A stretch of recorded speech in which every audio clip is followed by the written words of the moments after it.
અમદાવાદ જિલ્લાના ધોળકા તાલુકાના રનોડા ગામમાં ભવ્ય ધાર્મિક કાર્યક્રમનું આયોજન કરવામાં આવ્યું છે.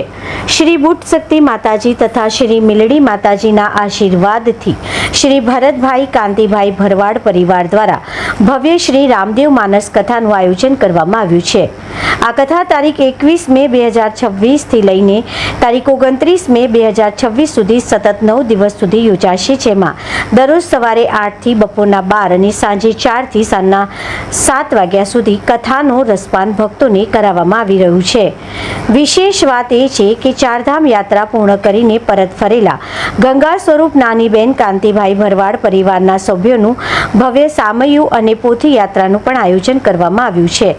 આ ધાર્મિક પ્રસંગે અનેક સંતો મહંતો તથા આગેવાનો હાજરી આપશે તેવી સંભાવના છે.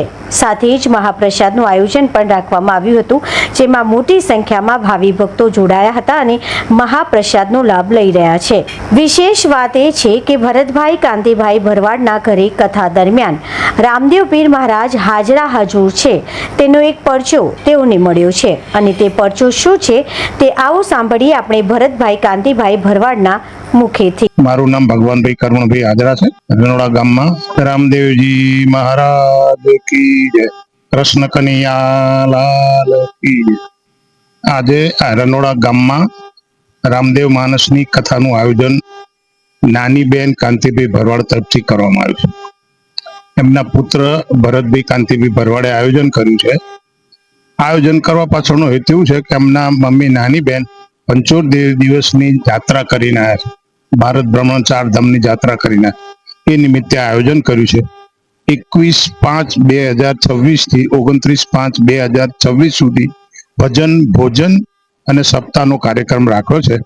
સવાર સાંજ બંને ટાઈમ ભોજન છે.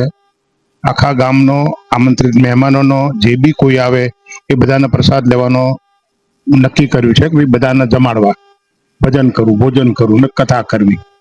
અહીંયા 3-4 દિવસનો પ્રોગ્રામ થયો પછી લગભગ 25 તારીખે એક સારો બનાવ બન્યો છે, જેથી એવું લાગ્યું કે રામદેવજી મહારાજ હાજર છે, એમનો કોઈ પરચો હોય એવું લાગ્યું.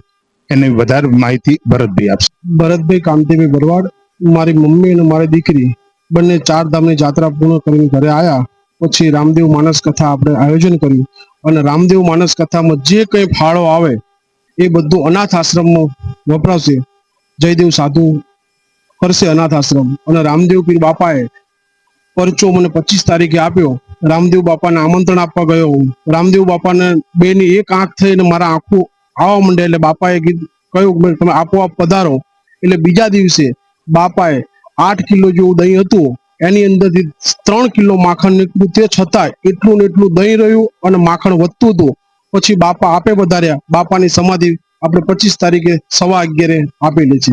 શ્રી રામદેવ માનસ કથાનું આયોજન રનોડાની ભૂમિ પર ભરતભાઈ અને તેમના પરિવાર દ્વારા, તેમના માતૃશ્રી ભરતભાઈના દીકરીબા એ બધા 4 ધામની યાત્રા જે પૂર્ણ કરીને આવ્યા, અને એ 4 ધામની યાત્રા પૂર્ણ કર્યા બાદ તરત જ રનોડાની આ પાવન ધરતી પર શ્રી રામદેવ માનસ કથાનું બહુ અતિ ભવ્ય આયોજન કહી શકાય આપણે, એવું આયોજન સરસ મજાનું કરેલ છે. અને પાછું ભજન અને ભોજન બંને છે. 9 દિવસ બંને ટાઈમ પાછું ગામ ધુમાડા બંધ કહી શકીએ આપણે, એવું આયોજન સરસ મજાનું રનોડાની ભૂમિ પર કરેલું છે ભરતભાઈ અને એમના પરિવાર દ્વારા.